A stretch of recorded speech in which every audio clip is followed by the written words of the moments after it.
You're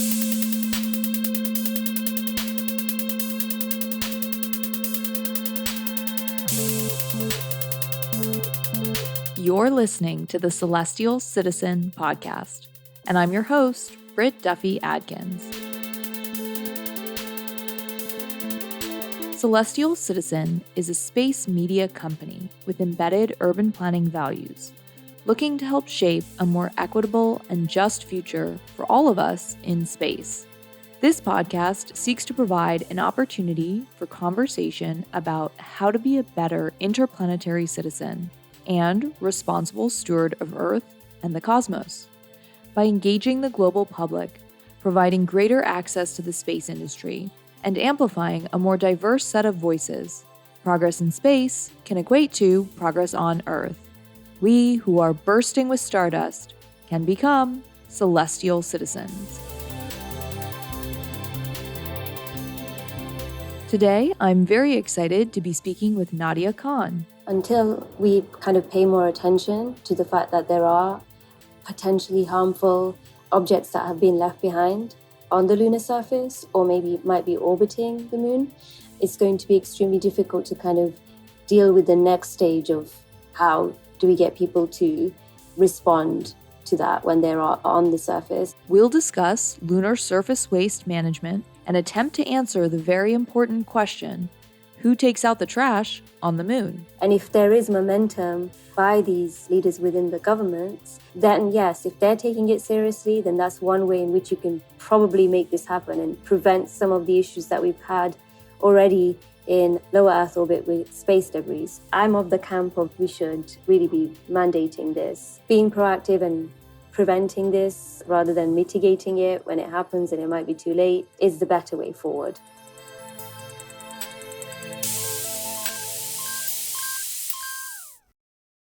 My guest on the show is Nadia Khan. Nadia is a first-year graduate student at MIT pursuing a master's in technology and policy at the Institute for Data Systems and Society. Nadia has a dual research assistantship position at the Engineering Systems Lab in the Aero-Astro department, as well as being a project leader at the MIT Media Lab's Space Exploration Initiative, where she is leading the development of MIT's Lunar Open Architecture platform. Nadia has an eclectic background in international relations, disaster risk reduction, space weather, and space exploration. And in 2019, Nadia was recognized by Her Majesty Queen Elizabeth II for her services to mental health in the UK in setting up her award-winning not-for-profit, the Delicate Mind CIC. Nadia is a global shaper at the World Economic Forum and a local leader as part of the Franco-British program. And Nadia, it's great to have you here. Thanks so much for joining Celestial Citizen podcast. Thank you so much. So Nadia, let's dive right in. I'd love if you could just share a little bit about yourself and how you became interested in space. My journey into the industry was quite unconventional. So my undergrad was actually in international relations. And during my final year of my undergrad degree, it was time to decide, what are you going to write your dissertation on? And I was really dealing with a lot of existential dread at the time because there were major political events that occurred, like Brexit in the UK. And it was a really strange time to be in that field. And I was, to be honest, very bored. And I couldn't think of a topic linked to anything that I had studied so far. So I spent a lot of time on the internet reading about very strange things that caught my attention. And one of those things was this new idea about mining for asteroids. And I thought, wow, that seems like a really interesting concept, both from a policy perspective, a legal perspective, and just technology-wise as well. So I actually started to dig a little deeper and then discover that there's this whole treaty called the Outer Space Treaty. There's a Moon Treaty, and started to join the dots between how international relations has played a role already in space policy. And so from there, I decided that's what my dissertation was going to be about, looking ahead. What kind of frameworks do we now need to be using in light of the new actors that are involved in space to understand those dynamics a little bit better.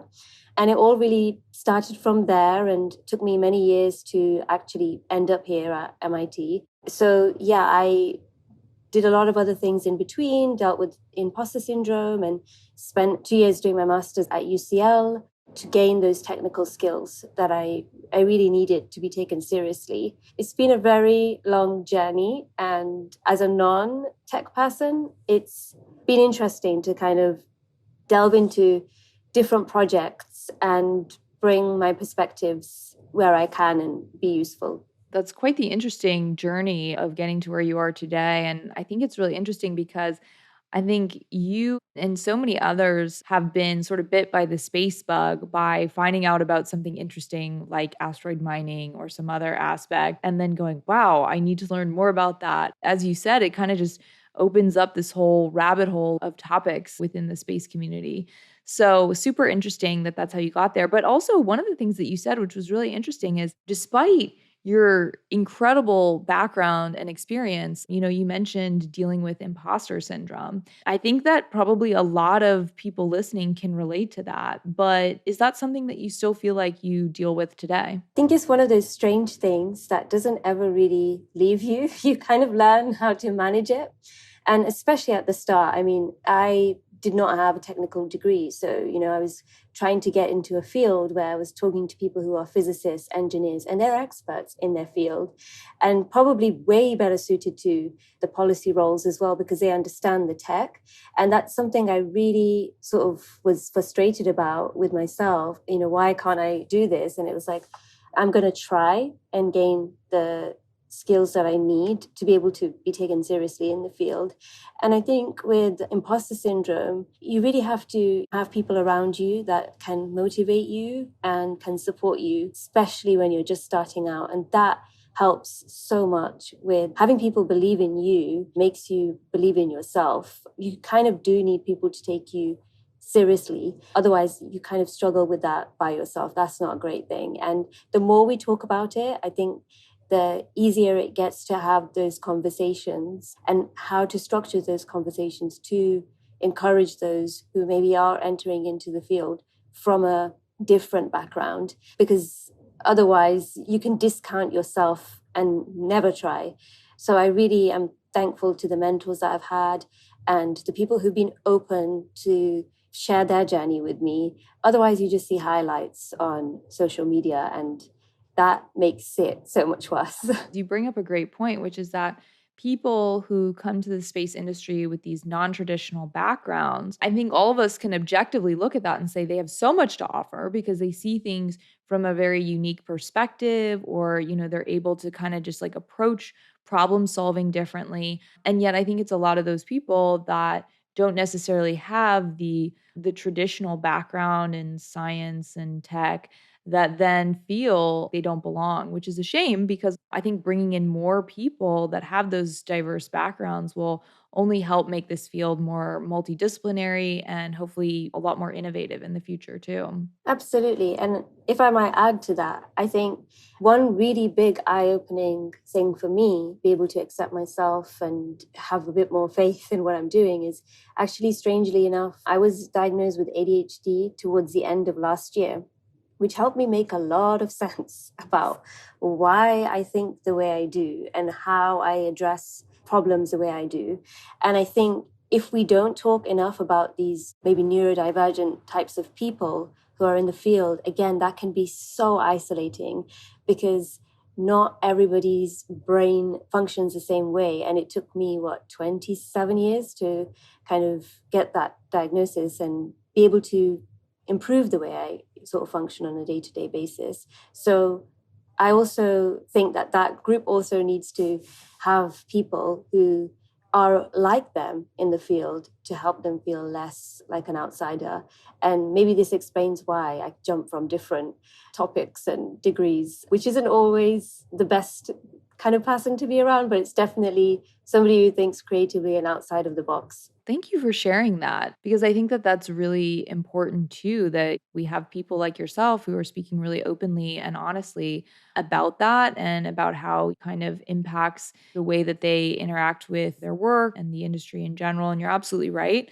Like, we need to be a lot more open minded because neurodivergent individuals, they bring so much interesting perspective to the way that they approach things. And so I feel like that's something where I really do hope that we talk a lot more about it in the future, in trying to make sure that the space is inclusive and people can feel like they can come forward and sort of approach things however it makes the most sense for them, and that they have the support that they need.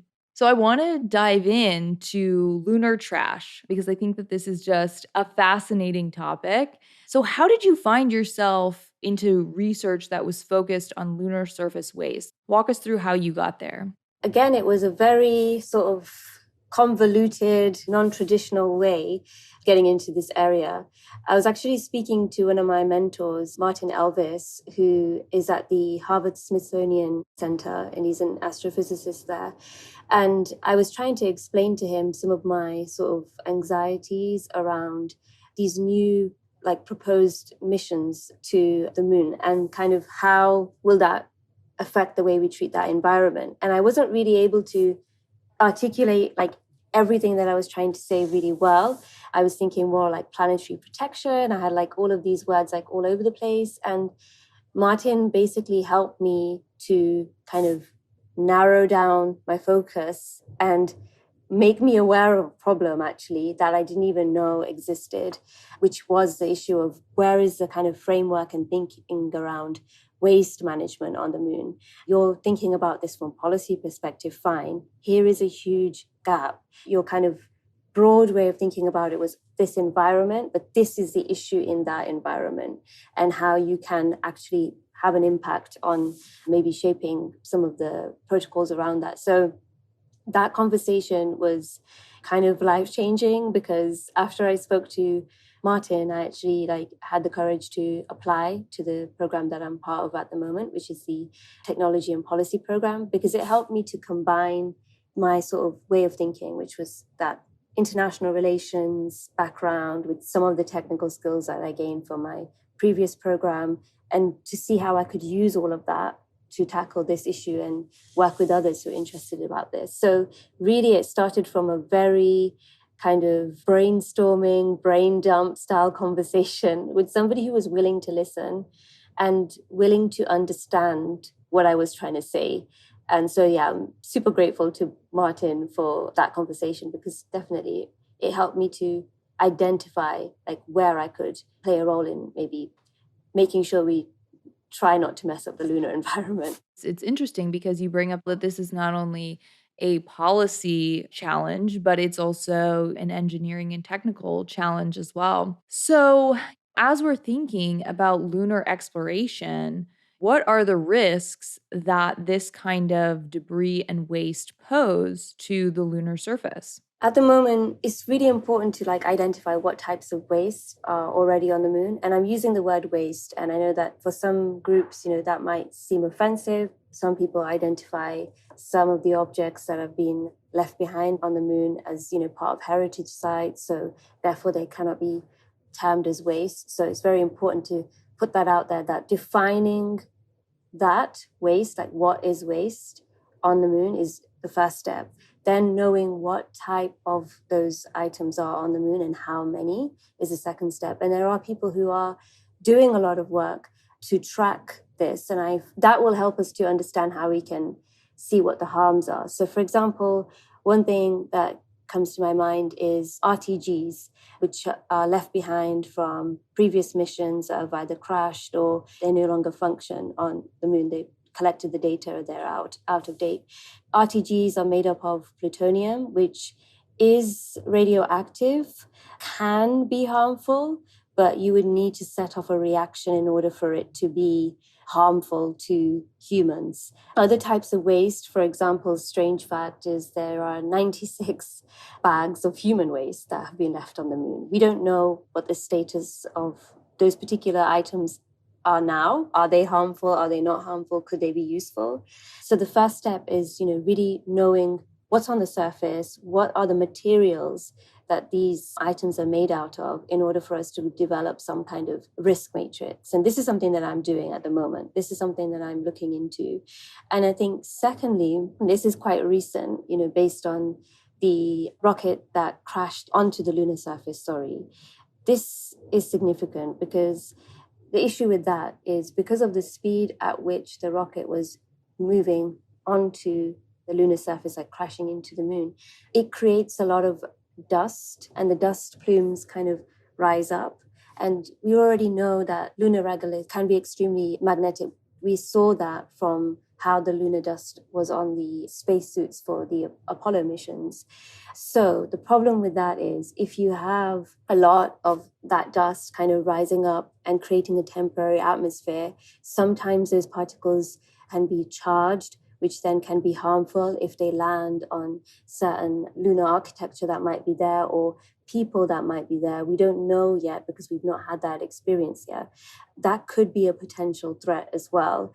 And if you are then mining for minerals as well on the moon, and you're releasing that dust out onto the atmosphere, that becomes harmful for some of the other sort of settlements that might be there as well. So it sounds like all I've said is, RTGs, bags of poo, and dust.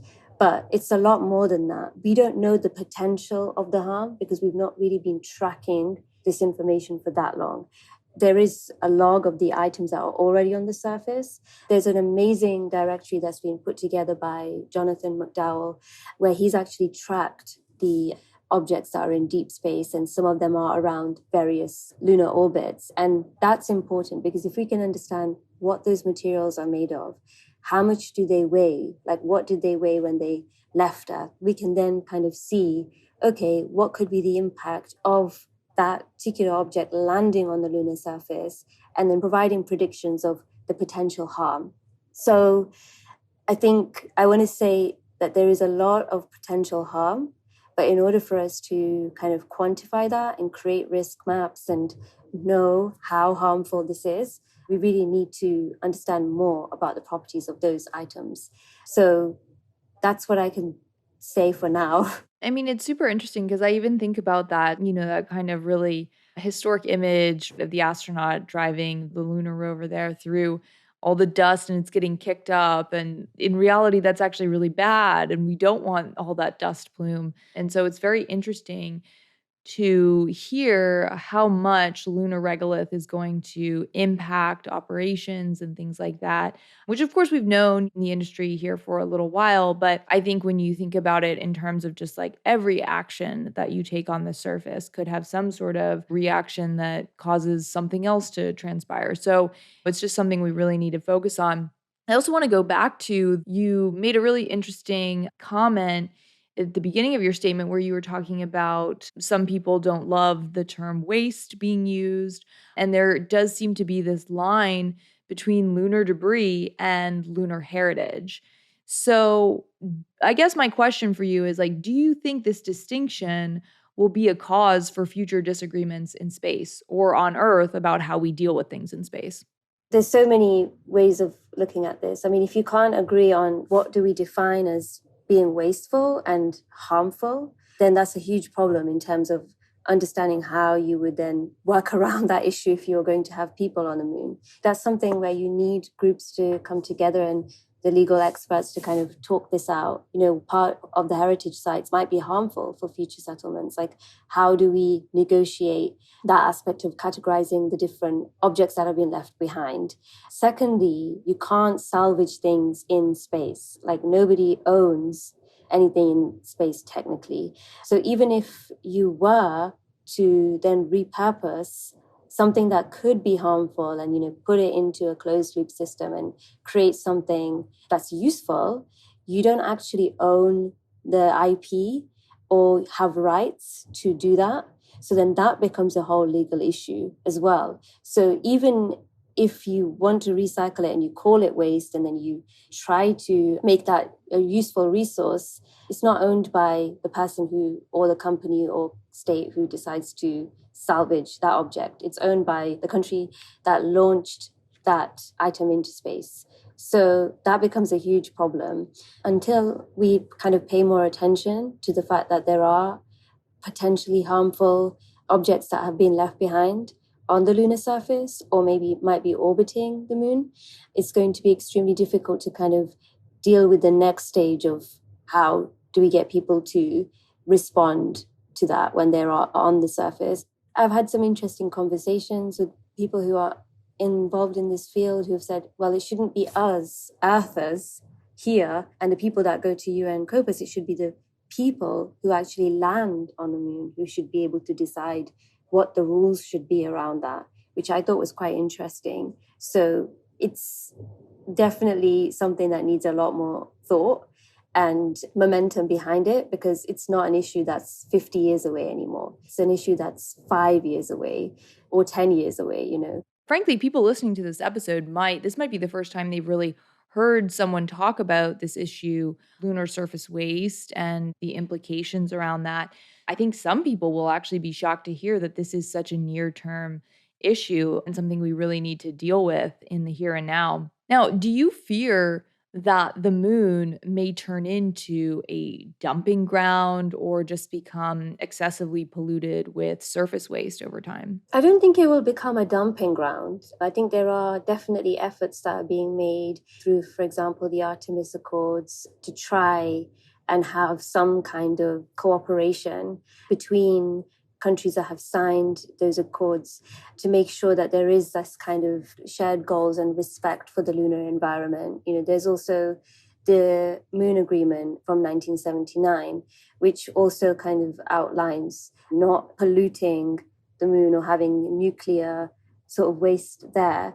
So I don't think that it will become a dumping ground. However, there are issues with both the Moon Agreement and also the Artemis Accords. You know, there are states that haven't signed the Moon Agreement, and the US is one of them. And China obviously is willing to sign the Artemis Accords. So if you have a bunch of other states who then kind of follow suit and also aren't on board with some of these agreements, even if it's not the Artemis Accords or the Moon Agreement, another agreement that is designed by another state, it does kind of make the situation a little bit more precarious, because again, what one party deems as harmful and, you know, damaging to the lunar environment might not be the same as what another party deems as harmful. So I really think that unless you have more consensus and agreements, where you have more states, spacefaring states who've planned missions to the moon in the next 5 to 10 years, signing these agreements and agreeing on, you know, what do we collectively define now, today, as being harmful to the lunar surface, I don't think we're going to get around that potential problem of it being messy. So again, it goes back to having to define that and be in agreement with that definition of mess. Easier said than done, I'm sure. And I mean, alternatively, I guess, and I bring this up because actually I just watched a film that came out called Moonshot. Ironically, not actually about the moon, about Mars. But interestingly, in this movie, they kind of played out this future where actually waste gets sent back to Earth. It kind of terrified me, to be honest. So, is that a potential future? Is that something we have to be worried about? Or is that very unlikely to happen? Well, I really hope it doesn't happen. And from what I can see too, you know, the obvious issues with that, you know, the first thing is the issues around mass. So mass is a huge consideration when you're designing missions, and especially missions that involve humans. You know, the reason why you have 96 bags of poo that have been left behind on the moon was because you don't need that excess waste. So I find it very interesting that you would then, you know, take on the burden of taking that mass that isn't actually useful back to Earth to dump it on Earth. And also power. Why would you want to waste power on a whole sort of launch vehicle and spacecraft than just transporting that waste back to Earth? It's expensive. That's the bottom line. So there is no way to kind of dump our waste on either the moon or the Earth from the moon. We've got enough waste issues on the Earth to deal with. That is definitely true. And I mean, I guess the one good thing, even though this is a highly unlikely plot line, at the same time, it does actually show and point to, which I find very interesting, the fact that people in sort of mainstream media are starting to think about what do we do with trash in space? So I think that that's at least a positive indicator that people are very much ready to have these conversations, which can be tough, can be challenging, ready to have them, and they're important ones to have. So, do you know of any private space companies that currently have really good systems or plans in place to mitigate their future impact on the lunar surface? No, I don't. And I've been trying to find them. And maybe if I've missed anyone, then, people who are listening to this, please let me know. I don't. And that's something that concerns me. So when I was thinking about how to approach this topic, you can go about it in so many different ways. You can have that kind of top-down mentality where you just think about the treaties and the agreements that you need to have in place that incorporate this very clear definition of what is waste, what do you do with these types of items, who takes responsibility for cleaning up this mess. That's at a very high level. And then you've got the issues on the sort of level with the companies and their internal policies of how they are designing, I don't like the word sustainable, but in this context, I will use it, sustainable missions that have many closed loop systems. For example, the Melissa mission, which designed to take human waste and convert that into fertilizer for plants. And then also there's another part of the mission which deals with generating water from wasteful human gases. That's just one very small example to address the issue of waste management. I don't see many private companies looking at this issue, and this is where the internal policies that they have really do matter. And if my personal belief is that, those are the people that we should be talking to, the heads of those private companies, and involve them more in these discussions. So if you can do something at the sort of production and manufacturing level and the design level, I think that has a lot more traction than maybe agreeing on some of these definitions. But I could be wrong. But that's how I also see, a solution to this or a way forward. Such an important piece of the puzzle, right? Is all this private activity, all this commercial space activity that's going to be happening on the lunar surface at increased frequency is going to contribute to waste. We've already pointed out earlier in this episode here that you are, in many ways, also, if you are one of those actors, you're also economically incentivized to clean up your waste and to do so for others as well, to be more cooperative. So the fact that we don't have more people talking about this and the fact that we don't have a lot of private companies that are coming out and saying what their plan is or saying that, hey, we need a plan. Who can we partner with to make this happen? I think that that just goes to show that there's a real gap right now in terms of like our knowledge base and our abilities. I know that leads me to my next question. Should we only be encouraging missions to the moon right now that have a specific plan for waste disposal? And is that even possible? I mean, are things just moving too fast that we wouldn't even be able to do that if we wanted to? That's a really good question. I think we should definitely put this issue at the forefront of these companies' minds, be able to kind of work with them to design a solution to make sure that their missions have as minimum of an impact as they can on the lunar environment. And especially when it comes to that issue of, preventing excess lunar dust kind of rising up to the surface and then becoming part of a temporary atmosphere. I think my short answer to that is yes, we should. But then who does that? Because ultimately it would fall on the individual states to have some kind of like liability clause within their own national space policies. It starts at that level, really. And if there is momentum by these leaders within the governments and the respective space ministries within these different countries, then yes, if they're taking it seriously, then that's one way in which you can probably make this happen and prevent some of the issues that we've had already in lower Earth orbit with space debris. So I think being proactive rather than reactive, until we get there and let those people decide. And if they decide, if they want to decide, if they don't care, that would be quite a travesty, really. So I'm of the camp of, yes, we should really be mandating this. But I also understand folks who say, well, it should be something that is agreed on the moon by the people who land there and design their legislation around that. I just think being proactive and preventing this rather than mitigating it when it happens and it might be too late and the issue might be sort of scale in terms of managing it is the better way forward. What do we still not know, but we really need to better understand about lunar surface waste to become space environmentalists? I think we really need to analyze kind of what has happened to the materials of the missions that have been left behind on the moon, like the specific types of power systems that are already there that might be, for example, the RTGs. What's going on there with the plutonium at the moment to understand how then we can prepare to mitigate some of those risks if there are any.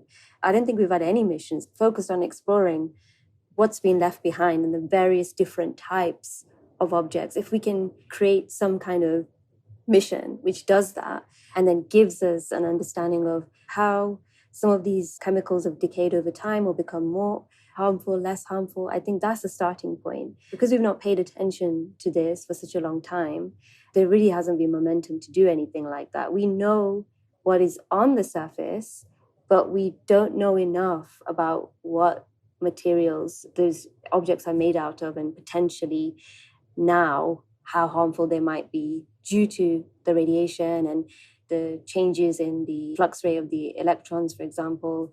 All of that, I don't think we have that bit of knowledge that we need first to be able to make these decisions. And I think that would also help us to then define, okay, this is now waste, this is harmful waste, rather than holding on to items which might be harmful, but we're not letting go because we can't agree whether or not they are part of heritage sites or should be part of heritage sites or not. Speaking of materials, what materials do you see as potentially recyclable in space, if any? Like I was mentioning earlier on with the ESA Melissa mission, they are literally using human waste as fertilizers for plants. So that is something that is readily available. We don't know what that is like now. We don't know whether that's still how it was and useful for growing plants now on the moon, but that's the first thing that kind of comes to my mind. I guess if you have humans, they're a really easy one to immediately start using. So that's one. And there are many others, but I don't know enough about those to answer that question. Yeah, it's definitely, I think, also like a material science question of you pointed out, there's a lot of study that we still need. We're not sure exactly what happens to these different materials given all the radiation that they're exposed to. So it's a big open question, which I think is quite interesting. I'm certainly curious to see what we figure out about that. And I also wanted to ask, on a more personal note, what has your journey been like into this area of research? Have you found a lot of support for what you're doing, or do you feel as though you still have to really convince people to take this issue seriously? It's definitely been me just kind of thinking to myself sometimes and finding people who might be interested, like Martin and Jonathan, for example. It gives me hope to know that there are people who are thinking about this issue. It's not always been easy, though, because it's not at the forefront of people's mind. I understand why. We've got this huge problem with space debris, and I think that that is definitely taking priority and should take priority right now, which is why we're probably not thinking this far ahead about waste on the moon. And it has been sometimes difficult to convince people that this is not a 50-year issue, it's a 5-year issue. I'm constantly trying to find people who want to work on this now and want to think about how would you design like policy solutions to this issue right now. So yeah, I would say it's definitely not been easy just because it's such a niche topic. I'm not an expert on material science. I'm also not an engineer by training. So there are knowledge gaps that I have as well, which is interesting because I have managed to learn a little bit more about different fields like astrophysics, material science, some of the work that's being done around space law and policy through this journey. I don't think there's like a bunch of us. And if there is, then I would love to meet those people so we can work on this issue together. But yeah, it's been quite a lonely ride so far. Well, I do hope that more and more people become interested in this area and really do start to have these conversations in the near term, because you're absolutely right. Like, this is a 5-year issue and frightens me to think what could happen if we just continue to sort of ignore the reality that we are most definitely going to be faced with in the near term here. So, what advice would you give to young people and students out there that want to become a space environmentalist like yourself? What can people do now to get involved? I think some of the kinds of people that, really inspired me, for example, Mariba Jah, like he is a space environmentalist. Like he is somebody that I follow on social media and, seeing how he takes this issue so seriously and people look to him for these solutions around how do we tackle the issue of space debris. And that approach he takes, which is very intersectional, has really kind of spoken to me in many ways as being a person of color in this field. I think following people on social media, people like Danielle Wood, who have also done so much work on this issue of space environment and space sustainability by developing the space sustainability rating. Jonathan McDowell, Martin Elvis, there's the Just Space Alliance, Open Lunar Foundation as well. Like, follow these organizations and reach out to people and talk about your ideas. You'll be surprised at how many people will be willing to have that conversation with you. And from there, you'd be able to learn about their journey, if maybe your path is also quite unconventional, and see how you can make your way into the field that way. I think it always helps when you have people who you can sort of look to for inspiration. And we're so kind of lucky in terms of social media that there are so many space people on various different social media platforms. So that would be my first advice. Like, start following those people, make yourself known by reaching out to people. Some people won't reply, some people might, you just never know. And then I would also say, like, take your time to learn about the current state of the issues. So if it's, space debris around Earth, like, what do we know so far? What are the facts? Who are the leaders around that field? Who's doing the work? What institutions, what companies are involved in that work, for example, Astroscale. I think it really helps when you have that holistic understanding where you have like people, companies, and then like your research institutions and your universities. That is a really great way to see where you fit in, because you'll be able to identify what type of work is being done by each of those actors and then hopefully find your place, kind of move around in that circle. That's my bit of advice. Like, be curious. And there's so many webinars that you can attend on these issues. So many. So just log in and start watching those webinars and you'll be surprised to see how many different types of people are there. And they're not all engineers, astrophysicists. There is a whole bunch of cool people that you connect with who are passionate about these issues. That's a great piece of advice because there are a lot of free resources out there where if this is of interest to you, if it is a passion, you can definitely check those out. And I love that you also brought up Morba Jah as well too, because he's actually been on Celestial Citizen podcast twice now talking about orbital debris. But you're absolutely right. I mean, there's a lot of interesting organizations and people to follow. Definitely check out those that you mentioned. So pivoting a bit here, Nadia, this is a question that we ask everyone who comes on Celestial Citizen podcast. We are all about the idea that humans can become not only better stewards of Earth, but also better interplanetary citizens. So, in your opinion, what is one important way in which people can work toward becoming celestial citizens today? My piece of advice is try and be a generalist. I mean, the good thing about that is you're going to be able to talk to all of these different people who are involved in that ecosystem. And sometimes the issue is that certain groups just don't talk to each other that might really need to. So you can be that person who can connect those groups together. And I think we're going to need a lot of people who have that skill. My advice would be to stay curious about the companies, the people, the institutions, the research, and the missions, for example, to allow yourself to see what skills are then needed to do those types of roles, but then also communicate with these different communities, because not everybody has that skill. And we need more people who can talk to various groups of people and explain these things really well. So that would be my advice. We need more generalist, celestial citizens. Amazing. I love that advice because you're right. I mean, people that can provide those connections and those linkages are so important. And so, I mean, I don't want to say undervalued because I think they are valued, but I think sometimes we just forget just how important those people are. I love that advice. That's really great. And so here we are at the lightning round now of this interview. So, this is just a bunch of quick questions. You can feel free to give a brief explanation as to why you picked what you did, or you can give no explanation at all, just an answer. Are you ready? Yes, I'll try and be brief. Would you rather live on the moon or Mars? Mars, I just feel like what's going to happen with me is I'll do this research and then I'll be curious about Mars. So why not Mars? Okay, so on Mars, your favorite space hobby would be what? Well, right now I'm really into ceramics. I don't think that will be possible there.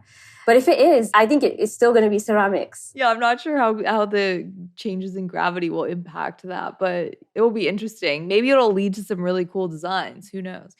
The Martian, Interstellar, or Contact? Oh, The Martian. Mm. I love The Martian. I just found it really, really interesting. Yeah. It is super interesting. And it kind of touches on a lot of these topics with fertilizer and waste and growing things in space. So, yeah, all the themes there. Okay, do you watch The Expanse? Oh, I love The Expanse. I'm happy you asked me that question. That's one question I can go off on a tangent on. Now, I don't know if you remember because the names are a little out there, but do you have a favorite character on The Expanse? It's got to be Naomi. I mean, she's just such a boss. It's so clever, and she's a Brit, so I feel like I have to have to support her. And she's just amazing. Like seeing her on The Expanse, I was like, wow, another like woman of color. And yeah, love that character. Yeah. I also really love the relationship between Naomi and Drummer. I feel like their friendship is just like very inspiring. I really love it. They've got this whole like power friendship going on, which is nice. They do, without the corny like girl boss like situation, but they are both like girl bosses. It also touches on like the complexities, like when they go through that turbulent time. Yeah, those two characters, oh my God. I mean, yeah, love that. We need to see that in space. Yes, I couldn't agree more. An upcoming project that you're excited about? Oh, actually, as part of my research, this is kind of unrelated to my research about lunar waste management. I'm interviewing experts in the field of heliophysics to kind of get more of a perspective around where do we go next in terms of future heliophysics missions. So I'm very, very excited about that, to learn more from not just the space weather forecasters, but the people who design the missions, folks in academia, just getting that sort of 360 view of, where are we right now and where do we want to go to understand the sun better. That's something I'm really excited about. Yeah, that sounds super interesting. Will humans ever live beyond our solar system? I mean, if you watch The Expanse, then yeah, they could, live on the other side of the rings. Then yes. So I'm actually just going to say yes, because I really think that could happen. Yeah. Amazing.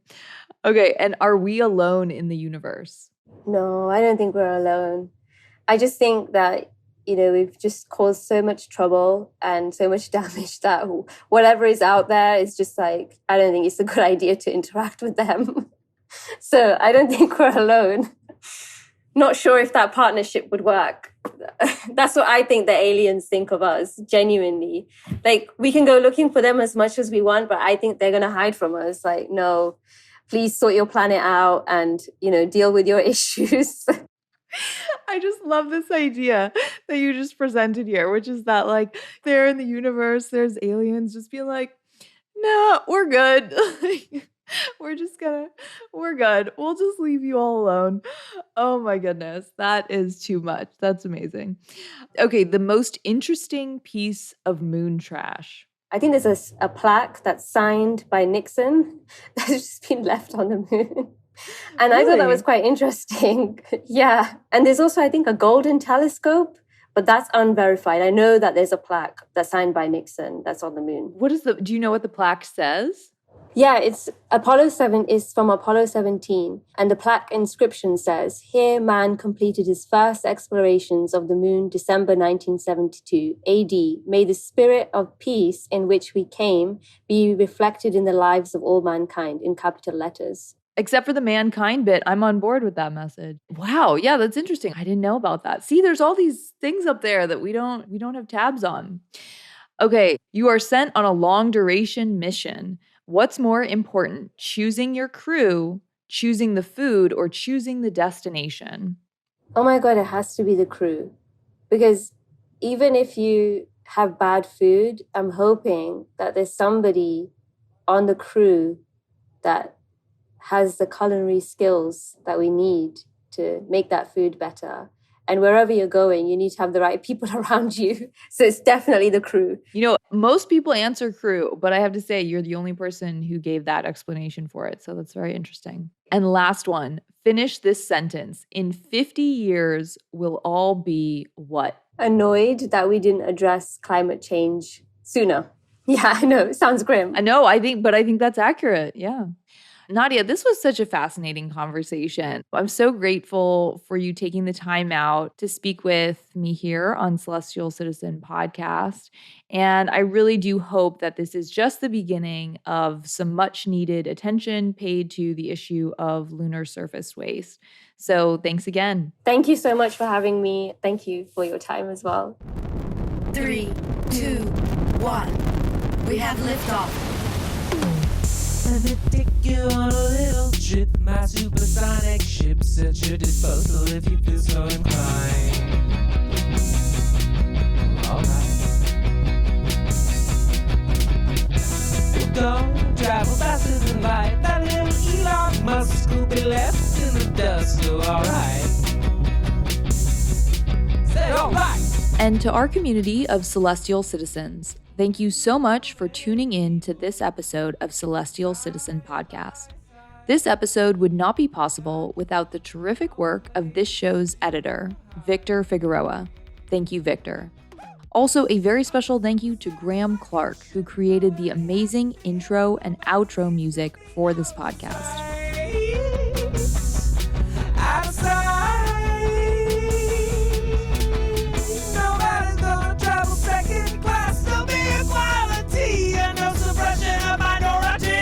If you're interested in learning more about Celestial Citizen, and I hope you are, then check out celestialcitizen.com. You can also follow along on Twitter at Celestial Citizen and Instagram at The Celestial Citizen. And be sure to sign up for the Celestial Citizen newsletter on Substack. You can find the link to all of this on our website.